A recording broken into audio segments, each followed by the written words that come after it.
Okay guys, this is Thursday's lesson. Sometimes we're gonna come across problems, math stories, and it won't exactly tell us if it's a multiplication story or a division story, and we're gonna have to be able to read it and understand, what are they asking me to do? Are they asking me to multiply? Are they asking me to divide, okay? And this explanation is gonna kind of try to help you figure out what you're supposed to do. Okay, so we have a Venn diagram. Okay, that's what this thing is. And a Venn diagram shows you how they're different. So these things are different about multiplication. These are some characteristics of multiplication that division does not have. And these are some characteristics of division that multiplication does not have, okay? And in the middle, these are some things that they both share, okay? So I'm gonna look at that first. Multiplication and division stories both talk about equal groups. They talk about rows, sets, stacks, and piles.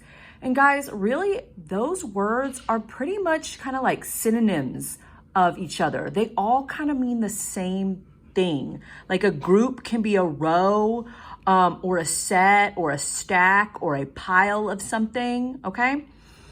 When you see a math story, first we're going to understand what the math story is about. Then we're going to try to determine what it's asking us to find.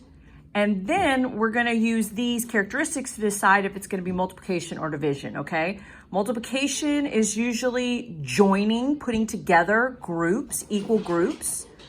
We are usually, the number of the groups, we're going to know them, like, because the story is going to tell you.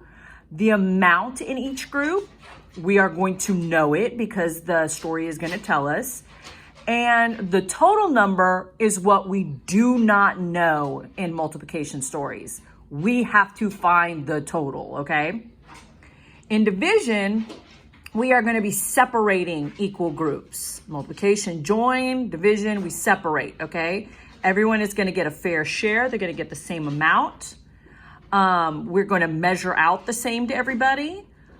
The total number, we do know. So when we know the total first, that's a big clue of how we know it's a division story, okay? And the total number of groups, or how many groups, the size of the groups, is not going to be known, okay?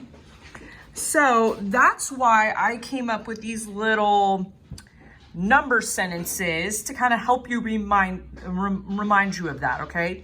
Multiplication, we know our groups, we know how many are in each, and we are looking for the total, okay? And in division, we know the total, and we are trying to look for how many are in each, the size of the groups, or how many groups there are, okay? All right, so this is what you are going to practice by yourself. You have two situations that you are going to practice. You will see them on the bottom of this page down here, situation A and B. Okay, but I am first going to do this example with you and show you how I want you to do it by yourself, okay? So it says Gabriel has 6 rows of stickers. Okay, before I read any more and confuse myself, I'm gonna start building this, okay? So I'm gonna come here. You remember I made my little rows of strips? This is just kind of giving me a visual. So I know I have 6 rows. There's 1. There's 2, there's 3, oops, sorry. Here is 4, 5, and I'm gonna make one more row, 6. Okay, so I have 6 rows. I can call these groups too, guys. I know I've got 6 rows, I've got 6 groups, okay? All right, going back to my problem. Each row has 3, okay? So I know there's going to be 3 in each. So look, I'm coming back over here. 1, 2, 3.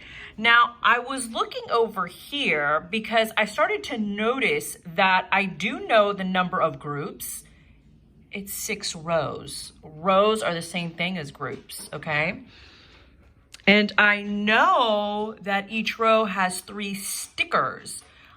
So in multiplication, the amount in each group is known. I do know how many is in each group. It's 3, because that's what the story just told me.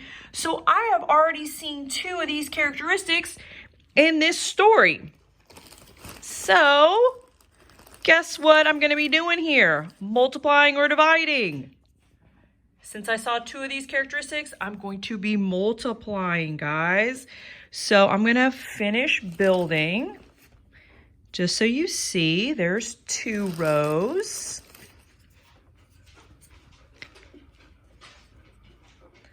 Three rows. I'm about to do 4 rows.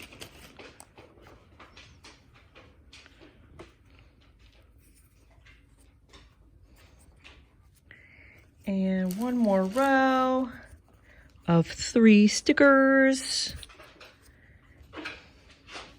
Okay, and now you can see it kind of here. All right, so I know how many groups, 6 groups.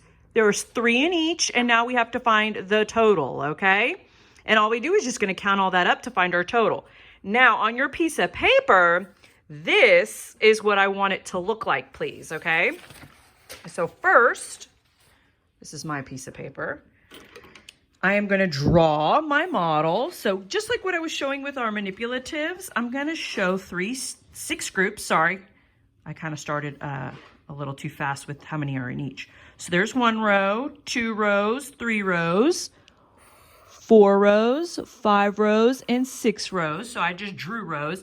And I have 3 stickers in each, just like I was showing. You can make the stickers look whatever way you want them to. I just like circles. It's just fast for me to draw, okay? And I want you to write me a sentence. I will multiply or divide. We already talked about this by looking at the Venn diagram. Multiply, okay? If you read a math story and it's telling you something different, then you would write, I will divide, okay? But for this one, I will multiply. And then I want you to write your answer.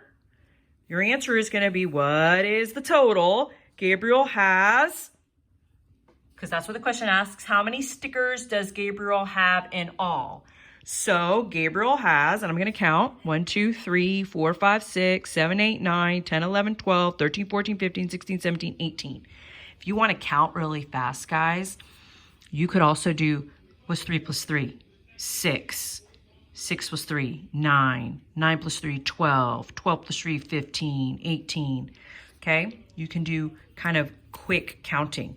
Gabriel has 18 stickers. Okay? And that is going to be the end of your sentence. So I want to see a model, a picture. I want to see a sentence that tells me I will multiply or divide. And then I want an answer, but in a sentence, please, okay? And you're going to do that for both math situations, and this is what you're going to turn into me. Okay, bye, guys.